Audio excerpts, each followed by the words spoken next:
বন্ধুগণ, দাওয়াতি কাজের সাথে ব্যক্তিগত কোনো বিষয় যুক্ত করবেন না, ব্যক্তিগত কোনো স্বার্থ যুক্ত করবেন না, তাহলে আপনি দাওয়াতের এই গুরুত্বপূর্ণ ফজিলত থেকে মাহরুম হয়ে যাবেন, বঞ্চিত হয়ে যাবেন। পুরোটাই লিল্লাহ করার জন্য চেষ্টা করবেন। যে সমস্ত বন্ধুগণ দাওয়াতি কাজ করেন, দাওয়াতি কাজের সাথে যুক্ত আছেন, তাদের সবার কাছে আমার বিনীত অনুরোধ হচ্ছে দাওয়াতের সাথে ব্যক্তি স্বার্থকে, নিজের স্বার্থকে যুক্ত করবেন না। যারা নিজের স্বার্থকে যুক্ত করেছেন তাদের কারণেই আজকে এই সমস্যাগুলো তৈরি হয়েছে। এবং নবী সাল্লাল্লাহু আলাইহি ওয়াসাল্লাম যখন দাওয়াতি কাজ করেছেন, নবী সাল্লাল্লাহু আলাইহি ওয়াসাল্লাম ব্যক্তিগত স্বার্থে কাউকে কোনোদিন দাওয়াত দেন নেই। নবী সাল্লাল্লাহু আলাইহি ওয়াসাল্লামের কাছে কেউ এসে কথা বলে না যে হুজুর আপনার কাজ করে দিব আমরা, আপনি যেহেতু দাওয়াতি কাজ করেন।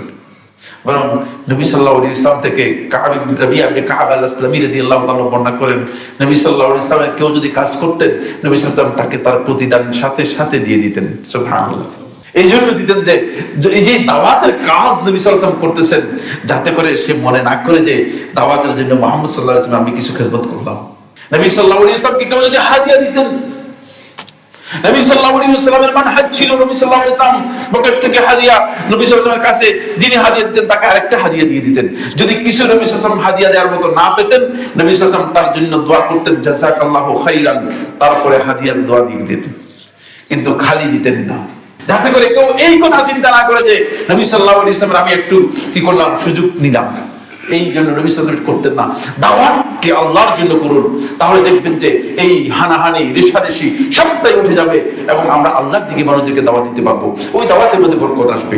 আর আমাদের মন গড়া দাওয়াত যেগুলো আছে সেগুলোকে মুছে দিতে হবে আস্তে আস্তে, এগুলো থেকে সরে আসুন। আল্লাহ রাব্বুল আলামিন আমাদের সবাইকে বিষয়গুলো বোঝার তৌফিক দান করুন। আমিন।